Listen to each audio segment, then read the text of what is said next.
Welcome, guys. This is a continuation of our discussion on the series Neon Genesis Evangelion with Jesse from the Sudden But Inevitable podcast. And today we are introducing the first part of a two-part discussion on the film End of Evangelion. Once again, if you have not seen the series or the film Neon Genesis Evangelion or End of Evangelion, we do recommend that you go back and watch that. There's going to be a lot of references to parts of the film where we do not discuss the narrative in the episode, so we believe that you'll be quite lost. And look, it's a great series, so you should go back and watch it anyways. You are here for me to enlighten you. You ever act like this again, you're barred for life. It's just vile and base. It's kind of embarrassing. If you know your lines, then you can forget them. Oh, I get it. It's very clever.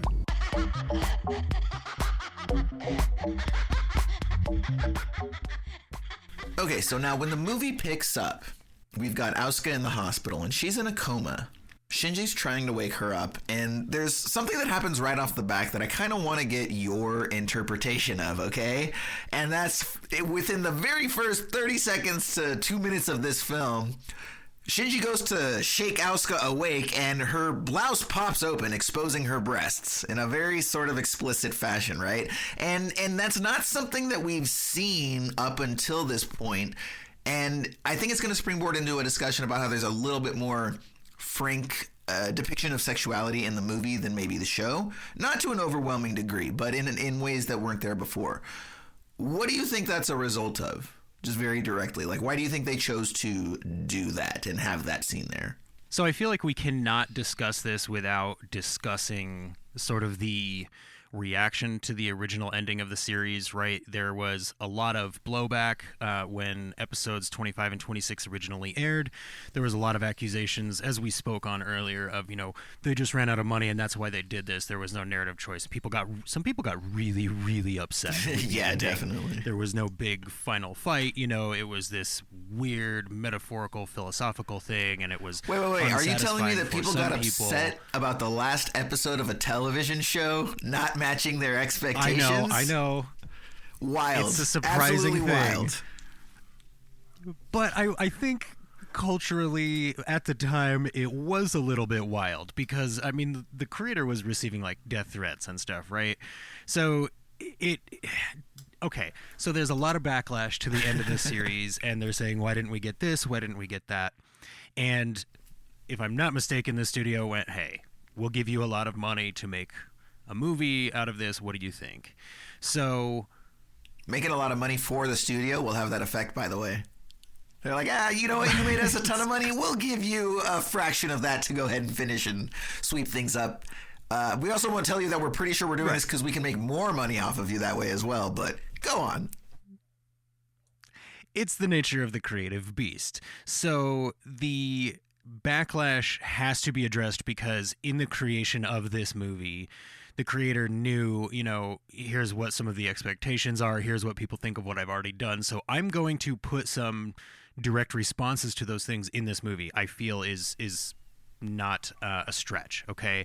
So this scene specifically, it's almost the creator going, here, is this what you want? Do you want to see these characters overly sexualized? Because your fan art seems to indicate that. And the way that you guys are, super all about these characters online, it really seems to indicate that you just want them to be over sexualized. But he still does it in a way that is cold and clinical. Like, she's in the hospital, she's in a coma, she's wearing a hospital gown. And the nudity here is purely situational, right? But because Shinji is a 14-year-old boy and, is Shinji an audience stand-in here? He's like, oh, I don't need the emotional part of this. I just need the cold clinical nudity because I'm a 14-year-old boy. And Shinji makes the decision that this would be the time and place to help himself release some of the tension that he's been feeling up to this point in the series. Let's just put it that way. And the shot on his hand, oh man, I couldn't even get around it if I tried. The shot of Shinji's hand is just one of those moments where you go, oh, okay, this is a little more intense than the series was. But it does set up a moment of payoff later, in my opinion. And I really like the payoff moment that we get out of it. But to your point, there is something, I think, uncomfortable about it because it is so cold and clinical, right? We know that Asuka has no agency in this moment. She's literally unconscious. And Shinji is objectifying her against her will.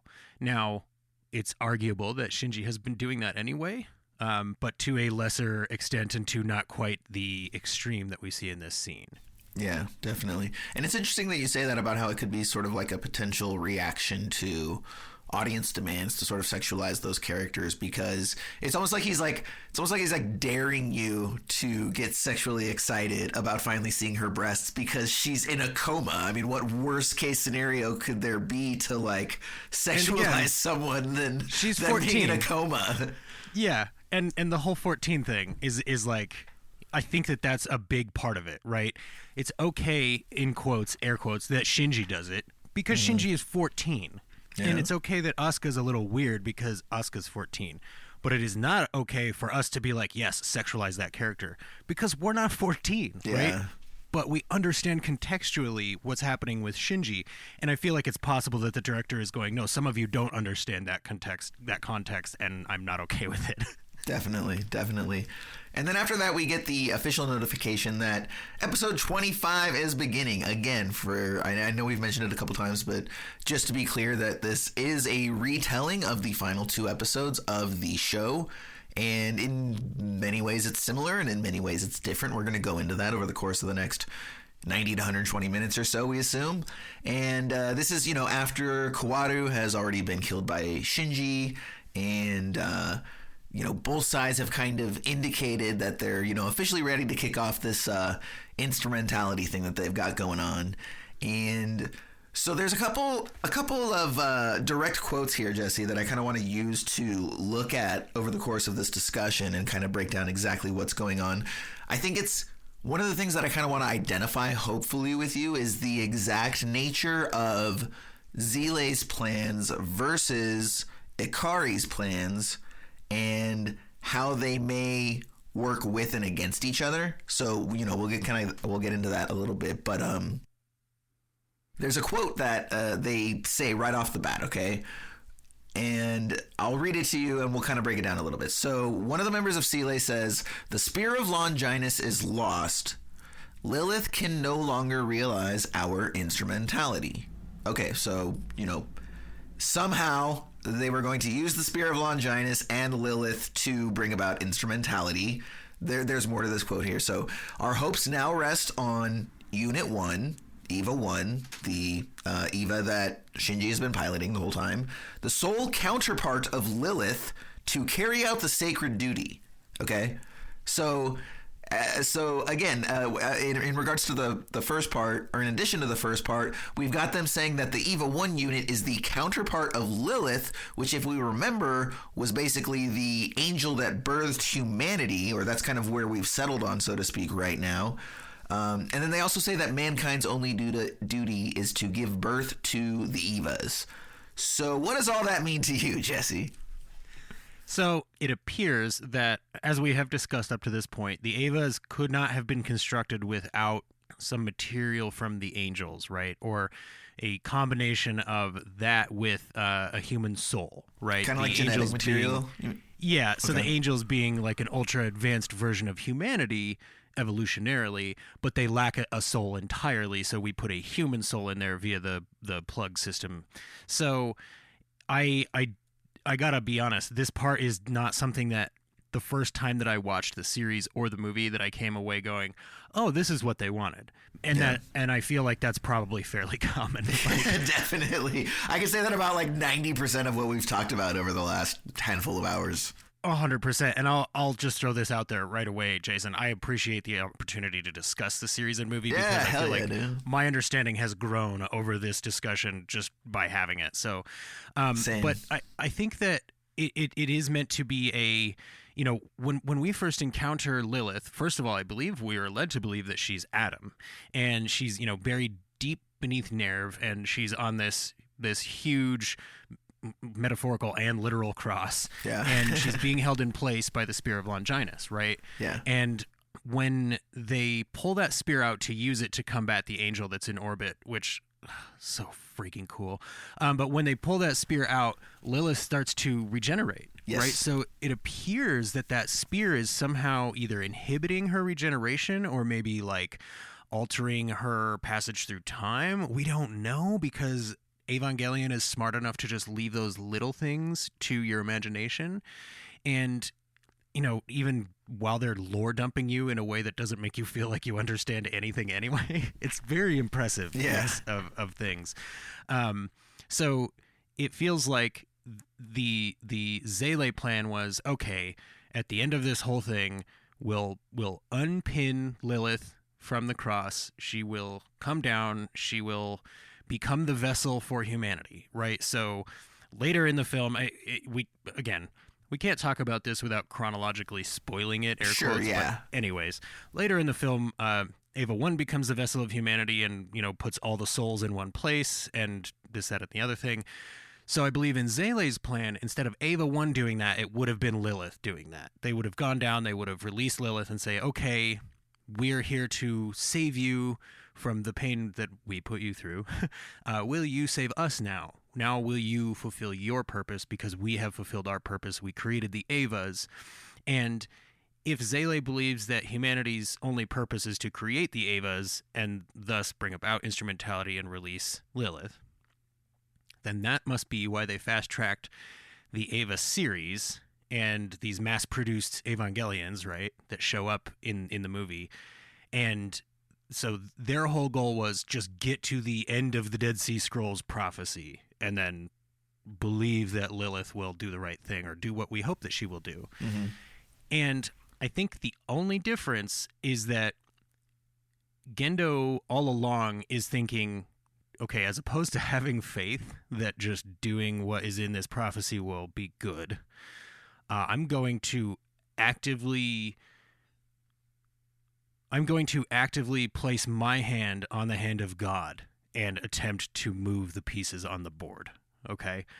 So I feel like Zele is more of a, not necessarily a faith-based organization, but more of a dogmatic belief in, you know, what they think is going to happen.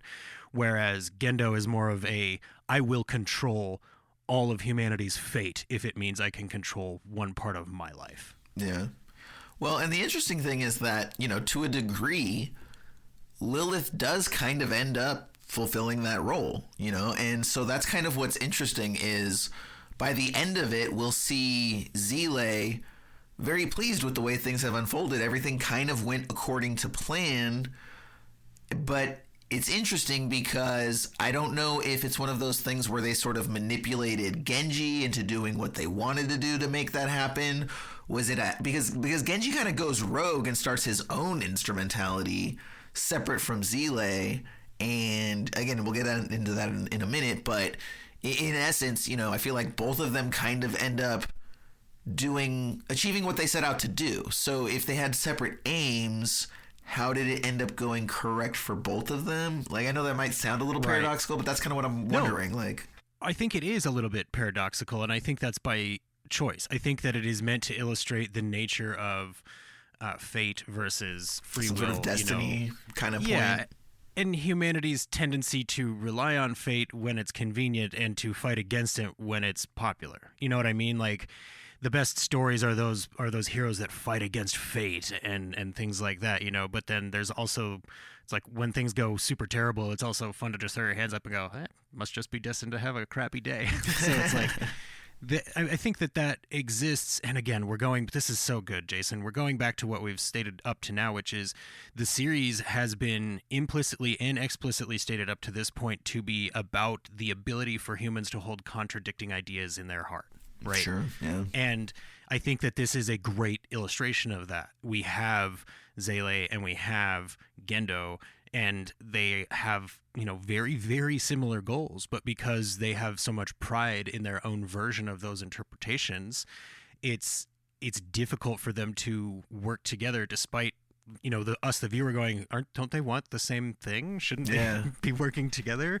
And I don't know, there's something terribly beautiful about the fact that they do end up working together almost against their will by way of conflict and, triggering the end of humanity anyway. It's like, I mean, that's a tragically beautiful thing that is pertinent at all times, right? And I think that is a big part of what makes this series and this movie in particular have some staying power, because you can really dive in and go, man, I could really see where either side could believe that they were definitely correct, and in our heads we're like, well, the only thing that I really need is to see this story. Like, I don't need to be told which side the creator thinks is correct. I don't need to be told which side I should think is correct. I just want to see the story, and it's just executed masterfully.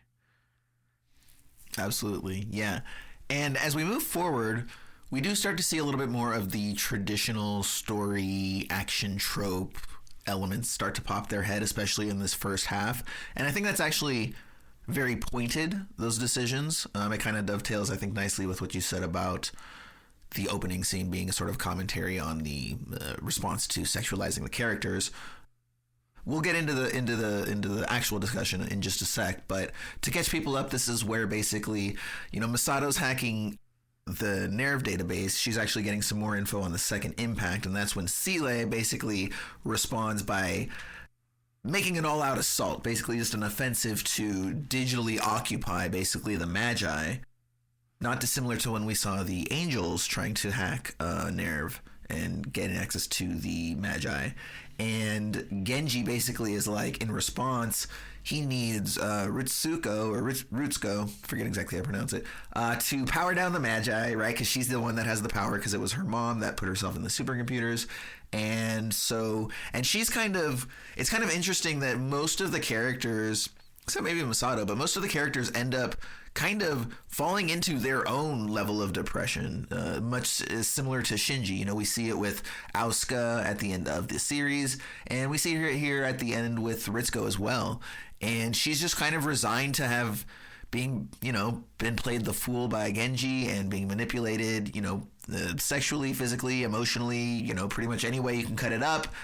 He manipulated her for his own gain, and even though she's done with him, she's just kind of like, yeah, whatever, sure, I'll go ahead and power it down.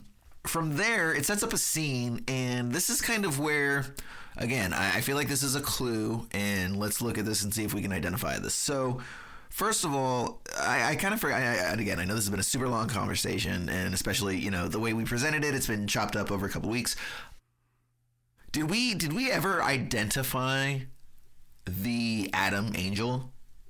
Or did we ever come up to any sort of conclusion, or we just decided like, no, they never really presented them? I don't know that we 100% decided on that. I think we thought that they may have encountered Adam in Antarctica, but we also thought that maybe that was actually Lilith still at that point, right? And that embryo is what they brought. But I believe the embryo that Gendo has on the battleships when we first get introduced to Asuka, I believe the embryo that he's like, oh, everything is going to go bad here, I'm leaving, I'll see you guys later. I believe that's supposed to be the embryo of Adam. But I don't actually remember if we did discuss that earlier. Okay. Actually, I do have a question, though. Go for it. Because this, as we mentioned, this movie specifically presents itself as episode 25 and episode 26, despite the fact that the series already has an episode 25 and a 26. So I think I stated earlier that I am of the mind that this is actually not a different version of those events. This is just a different point of view of those events. Okay. For the most part, maybe with some slight alterations. But where do you stand on that? Are you of, okay, this is an entirely different version because he went, okay, if you don't like that, then it ends this way? Or are you in it's the same thing from a different perspective? Like, where do you land on that?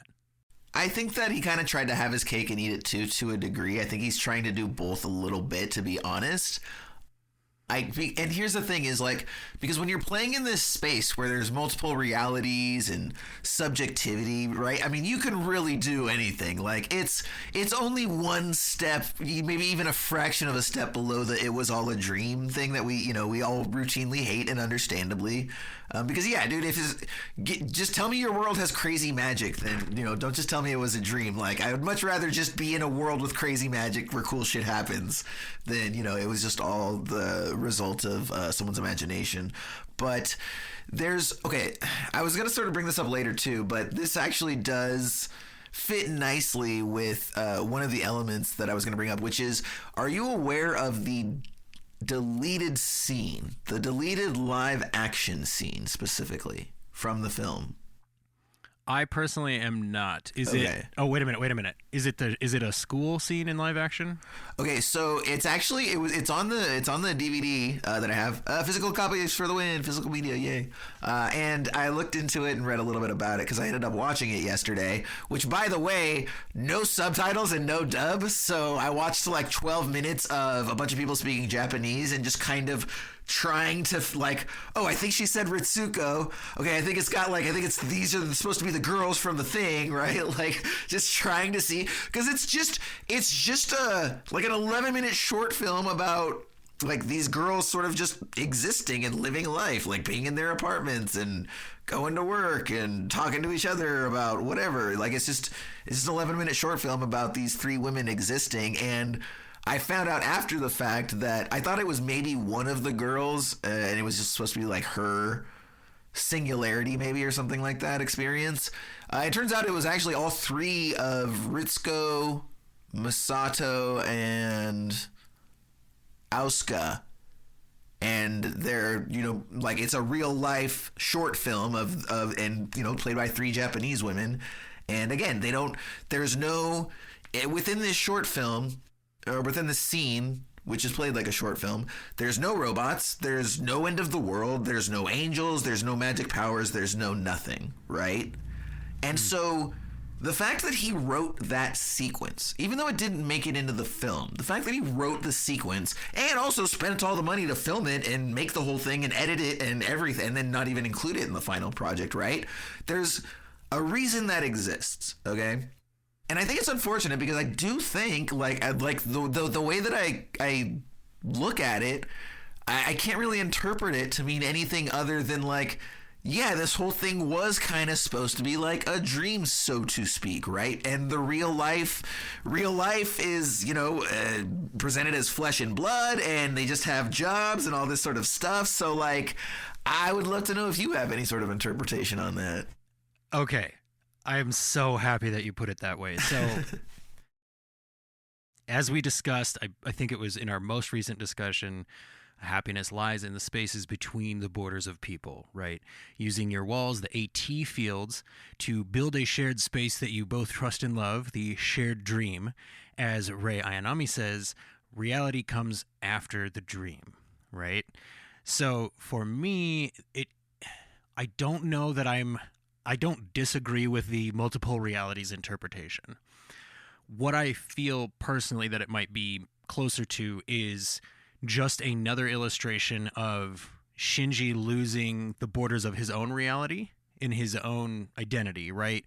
So if we, for example, were to take this as just a different point of view of the same events from episode 25 and 26, okay, Shinji still makes the same decision. He chooses to try. He wants to give reality a shot again, and he makes the same choice for all of humanity, right? The struggle is the point. Existence is the point of existing. So Shinji still does that. It's just that we see it from the bonkers perspective of people just exploding into LCL liquid when the moment of enlightenment hits them, right? So when they get the thing they want, when they have the one thing from other people that they've always wanted, they explode into this singular being. And it is just a more explicit visualization of what happens in the end of the series, which is Shinji's losing his grip on reality and the self and the ego and all his borders. His AT fields are coming down. He is joining all of humanity, and at some point they go, hey, congratulations, man, you did it. You joined all of humanity. And it's in that moment where he feels like he got what he needed from other people. That he decides to do that. So I think we're seeing that same thing here. It's just that we're seeing it for everybody else because all of humanity has to experience it, right? For Shinji to be able to go to the being of the one being, it has to exist in the first place. And I think we get that so satisfyingly here because each of these side characters, in addition to all of our main characters, gets this moment of pure joy, right? The guy who's in love with Ritsuko gets the moment where, or the woman who's in love with Ritsuko gets the moment where Ritsuko hugs her and then she's like, oh, thank you. And then splats into LCL. And you get all these other characters getting their moment of validation and then splatting into LCL. And I don't know, just, I feel like it fits almost too well to not be the same events from a different angle. Sure. And then it all still works, right? Because again, we get more detail from the process where in the original series we saw Ritsuko and Misato dead, right? And with no context. So part of me is going, this is explicitly the context for those two shots in the original series. We see how Ritsuko got to where she got and who shot her. Yeah. And we see how Misato got killed, right? So for me, it's almost like it has to be just the context that we were missing from other points of view from the first two episodes. Yeah. No, I think you're absolutely right, man, and I do ultimately agree with you because I think, it kind of explicitly tells you in the TV show that like this is Shinji's personal singularity, and then even here within the movie we do get, these very sort of like objective looks with regards to the soldiers that are storming the Nerve HQ and everything that's going on, and to your point, Masato's death and other people's, and we'll kind of bounce back and forth at times between what's going on in Shinji's head and what's going on in some other people's. So I think that this movie is kind of like definitely telling you like, hey, here's objectively what happened, right? And then also like, but we're also still going to take in, we spent the TV show showing Shinji's singularity, so we don't need to spend a ton of time with that here, but we'll still kind of bring it back a little bit to remind you about it. Here's what objectively happened, but we're still freaking Evangelion. Yeah. So buckle the F up. Yeah, we're not going to make it that easy on you, right? So moving forward, let's talk about this real quick here. We've got the military continuing their assaults on the Nerve HQ, and I think just in general, the movie took on so many additional traditional beats and sort of like almost like by the book action, story developments, character reactions, score beats, even the way that like Masato saves Shinji, right? Because like Nerve, Shinji's broken. He's hiding out under a staircase. Some Nerve soldiers, soldiers on the military's behalf, and I guess the government's behalf, are literally about to shoot him in the head. They're like, "Sorry, kid, nothing personal." And then like super action Princess Masato like kicks into gear, right? And she's like, she runs up super fast and like kicks him and then shoots him in the face and then like holds up the gun and then has her own like one-liner quip like, "Sorry, nothing personal," boom, right? Like an Arnold Schwarzenegger movie in the 90s or something. And so I really feel like, coupled with what you said earlier about Asuka's nudity, I do feel like a lot of this is kind of in response to the demand for a more traditional ending. And it's kind of him as an artist going like, the non-traditional elements of the story that I'm telling is what makes this series special. You guys are complaining that a singular work of art doesn't follow these by-the-numbers action tropes.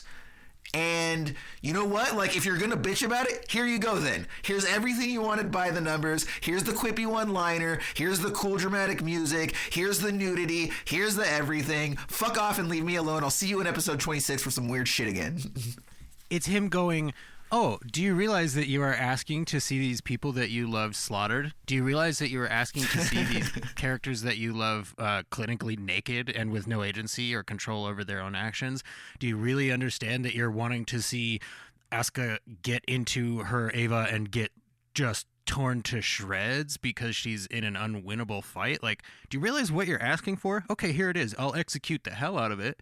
But here it is. Fine, deal with it. And it does have something to do with just the commentary on identity and desire and the walls between people, right? Because as the creator, he must have gone, here's my message about humanity and understanding perspective. And people went, I don't get it. I don't like it.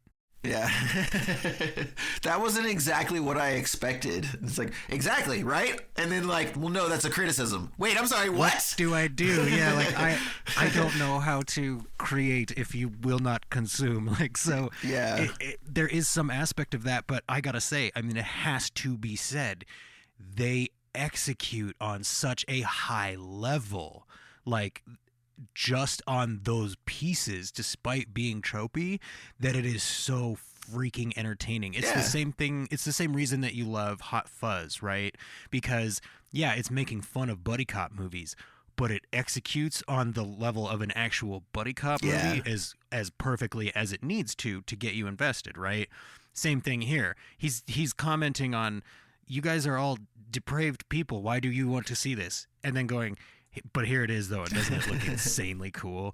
Because we can't, there's no getting around Asuka's tragic final battle as one of the most powerful pieces of animation I've ever seen in my life. Like, that whole sequence, like, I have actual, you can see it on the camera, but I have actual goosebumps just thinking about Asuka's fight with the Eva series. It's like, the music and the choreography, the animation, Jason, you're going to have to talk for a second, man. Yeah. So let's go ahead and set that up for everyone. So this is where, again, she was comatose. Nerv knows what's going on with regards to Seele initiating this attack. They need to basically get her out of there to protect her. They decide the best way to do that, get her in the Eva 2 and, hide it deep at the bottom of the ocean, right, where they can't really get to it.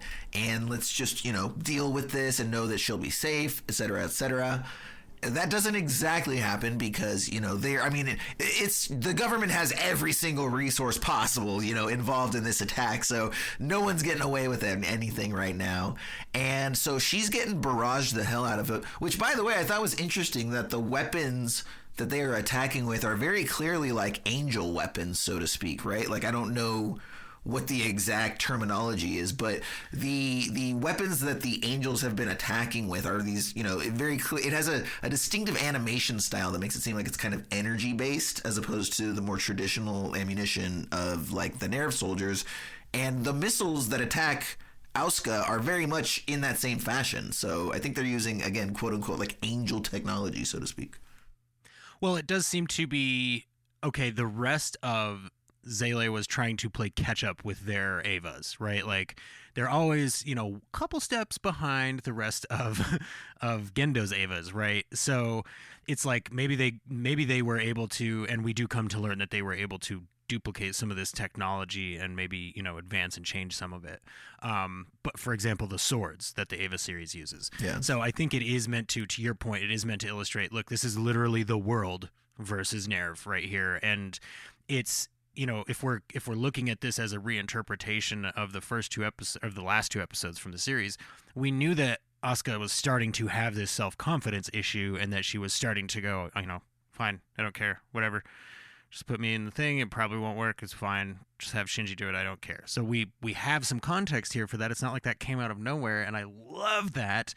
But this is where we start to get our a little bit more explicit that confirmation that the souls in these Evas are the mothers of these pilots, right? Like, she starts to truly believe that, and Shinji has a couple of moments where he literally says mom. Sure. So it's like we're starting to really get, okay, yeah, Gendo literally manipulated these women into choosing to put their souls into these giant human machines, and so this scene with Asuka, just having this breakdown and kind of going through what it appeared to be the process that Shinji was going through at the end of the series, right? Like, she's having this like, okay, well then who am I? What is identity even? And what does it matter what I do versus what other people do?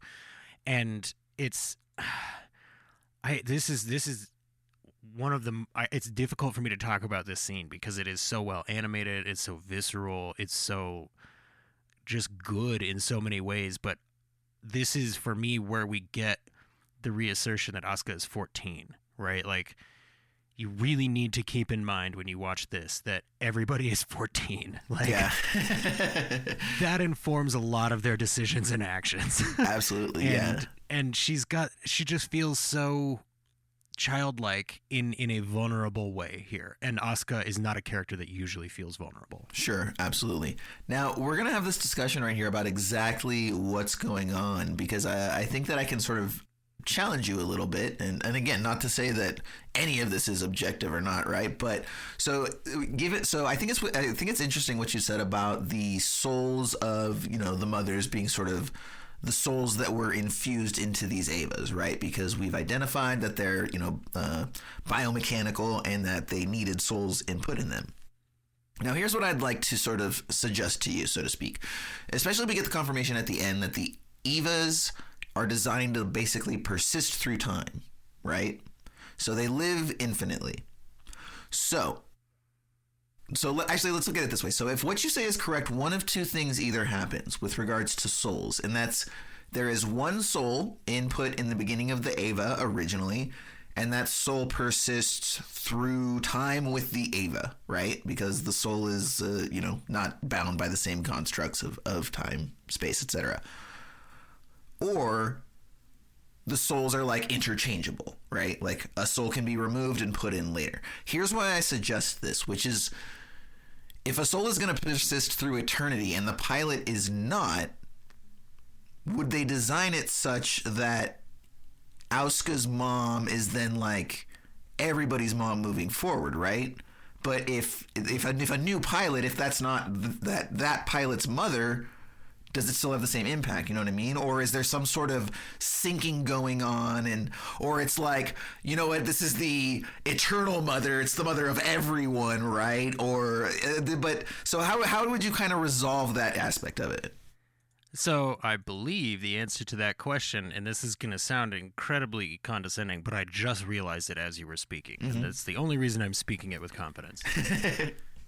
The answer is the Human Instrumentality Project, right? So if the problem, quote unquote, with each Eva is that only one pilot can sync because of that genetic match, right? It has to be the child of the soul that is within the Eva already.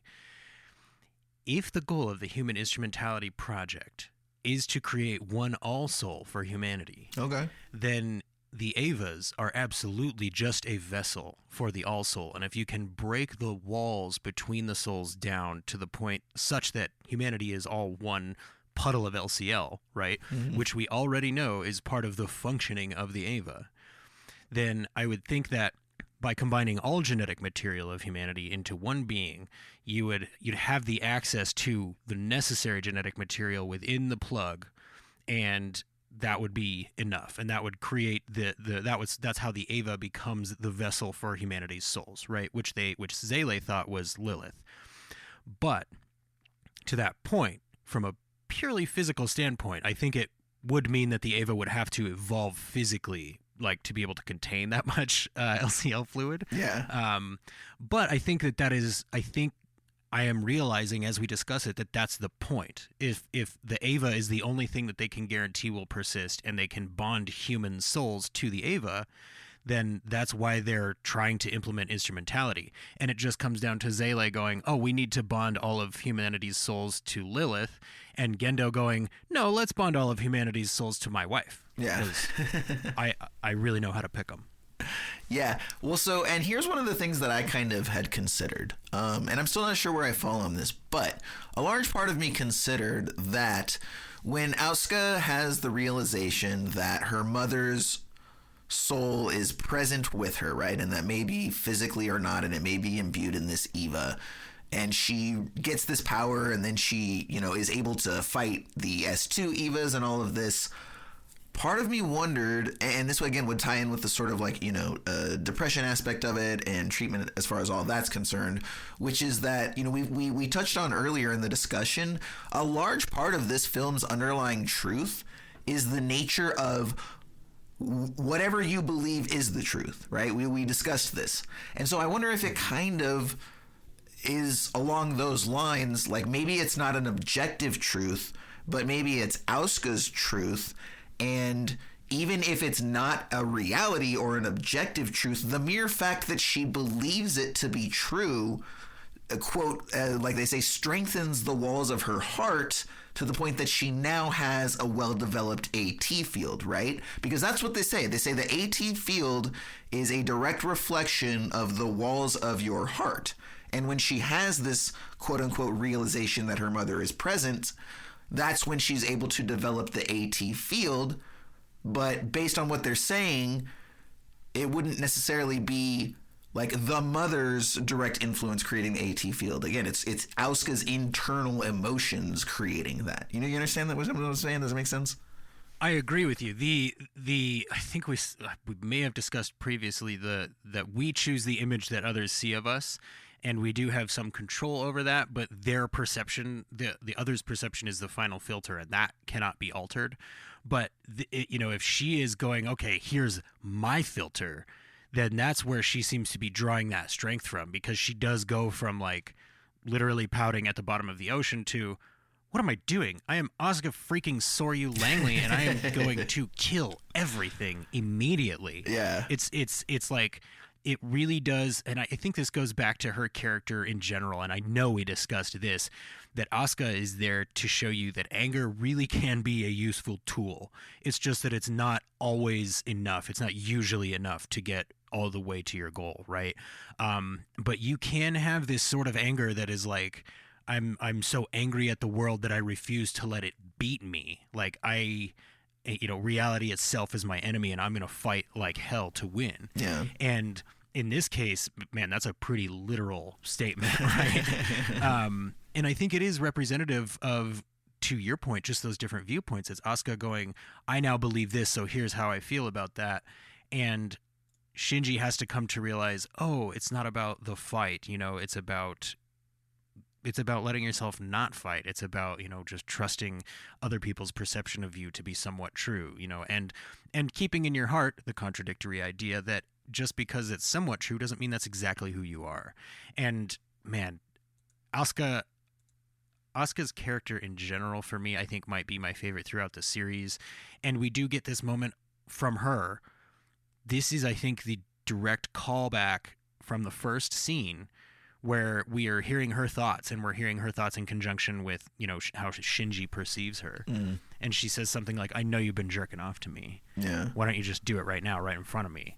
And it's like, oh, he did that. Actually, that already happened. So good intuition there from Asuka. But it's almost like her saying that to the audience, right? Like, I know you freaking perverts. This is what you want. You want me to get destroyed by these angels, and you wanted to see me naked. Are you happy now? So the movie has so many layers to it, man. But yeah, the Asuka character in particular is my favorite, I think, for that reason. Absolutely, yeah. And then, we've also got the moment where Ritsuko holds up Akari. Akari's kind of ready to go ahead and move forward with the singularity with Rei. Also, interestingly, Rei's body is like physically decomposing, so they've got like a matter, time is of the essence here.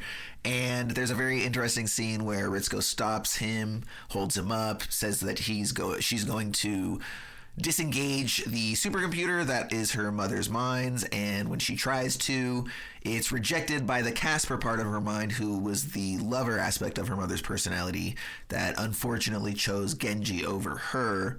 And Genji then turns around, bam, shoots her, much the same way that he's just disposed of her anytime she no longer has something to offer. And then from there we get another. So I found out, again, I was, trying to catch up on the storyline or something, and saw that there was an element of controversy. Didn't really look at the reasons why. We can discuss that. But behind the kiss, I guess the kiss between Masato and Shinji is kind of infamous here. And I'd like to, once again, I'll just ask you very, openly, like, what's your interpretation of that whole thing? What's going on with that kiss? So as we've seen, all the characters at this point are starting to, their realities are breaking down. Once they see the thing that they want the most from another person, they splatter into the LCL. Shinji much like the start of the series is just being told, please just get in the robot and save everyone, and he's like, eh.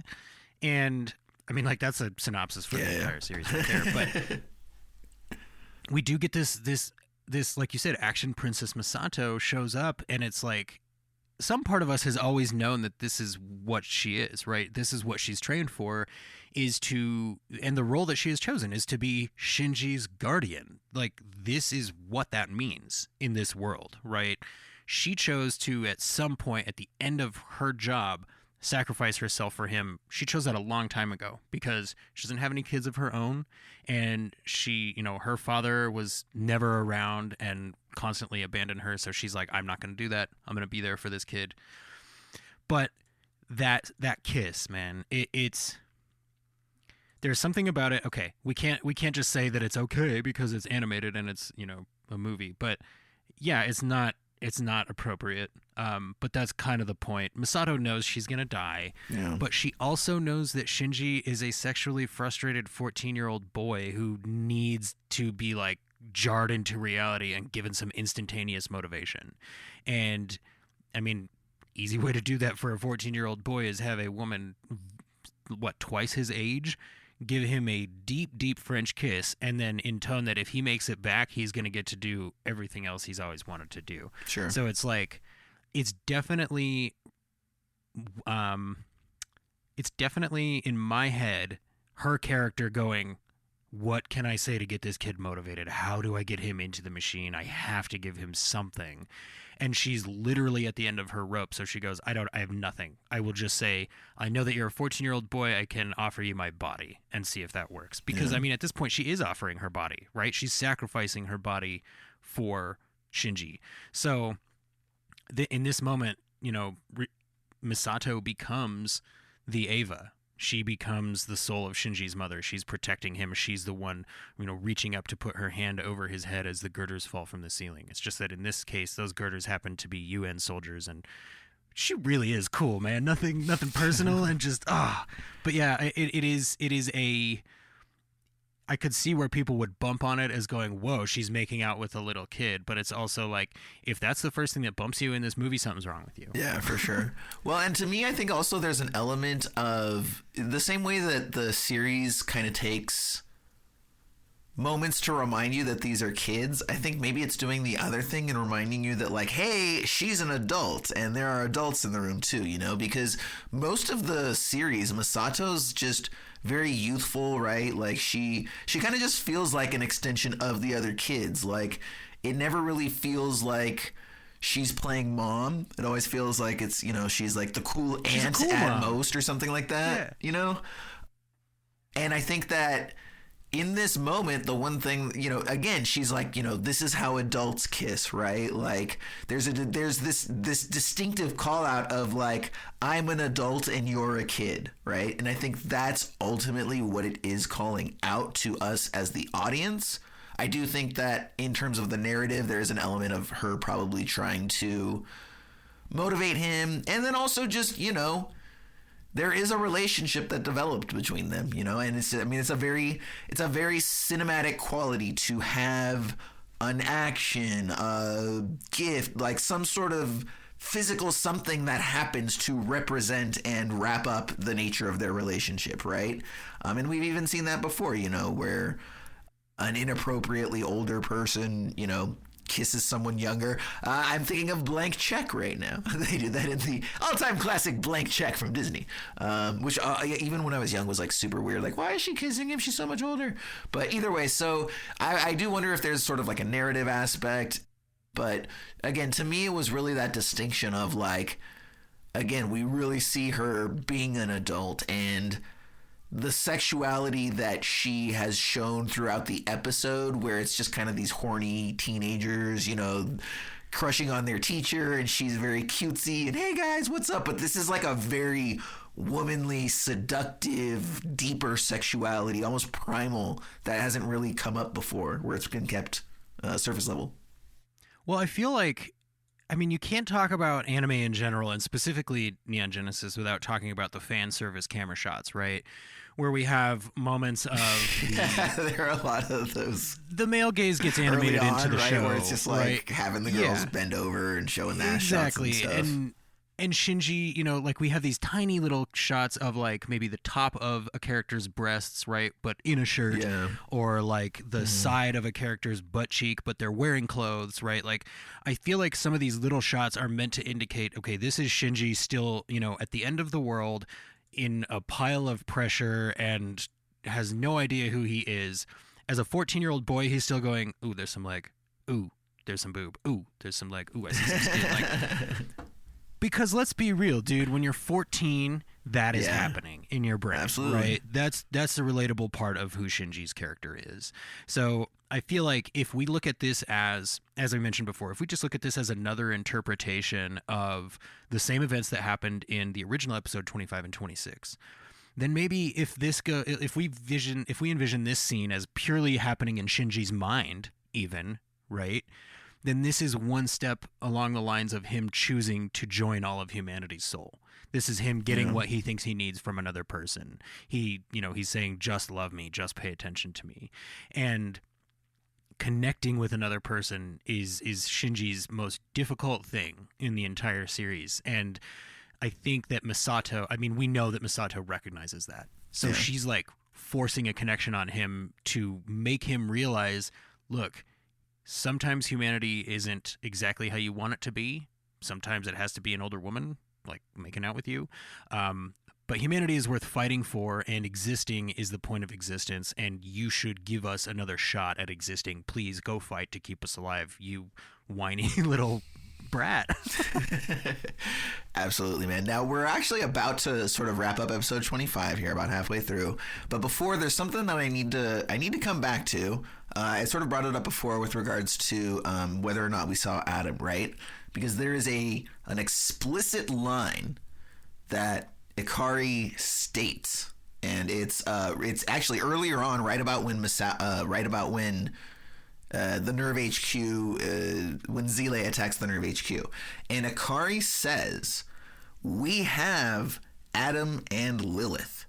Like, distinctively says, we have Adam and Lilith, so they're coming after us, like, what do we do here? So, the whole notion of the Adam Angel, Ikari saying that he has it, is, and we see it come up later, we saw it come up before. I'm wondering, is that mass of flesh with the eyeball and Yui's personality that he keeps trying to put in the Eva, and that we see later on in Giant Ray Energy's forehead, except the Tree of Life, is that Adam? Is that possibly the Adam Angel? I believe that it is, and I think that is what was the difference between his goal and Zele, right? Zele was going, look, the angels are going to show up. We just got to be ready for them. And Gendo's going, no, I'll make them show up in the order that I want, and then I will force the hand of God, as we mentioned before. I think that you're right, because for him to put that in his own hand, I mean, that's perfect symbology, right? Like he believes himself to be God, so his right hand has the material of God in it, and he is going to fuse it with humanity. I think that's an excellent read, Jason. I hadn't even considered that. Nice, dude. Yeah. It's just one of those things that makes a lot of sense, and going back retroactively, like, oh, okay, yeah, so then this, that, every time we see it. And again, it's just every time he talks about having the, means to advance humanity, it's always with that. And then from there, I wondered, like, how much of Yui is in there, right? Like, is Yui, is there even a scenario where, like, Yui herself is the original angel, right? Which would trend from a narrative standpoint. I don't know whether the logic works there or not, but is that something? It's a good question, because you could argue, and I believe somebody does state it, maybe even in the series, but is humanity the final angel, right? Like, because she does. Masato says that humanity is an angel, and basically, like, we could have been any of the other angels' forms, but, like, they can't coexist, so, like, one had to win out and ours won out. Right. But we could have looked like giant diamonds, apparently. And that was the end of the first part of End of Evangelion discussion. We will be back in 2 weeks to wrap up this long-running feature that we've had here for a minute. with part 2 of our review of End of Evangelion. Thanks for joining us here on Esoterica Cinema. We will see you next time.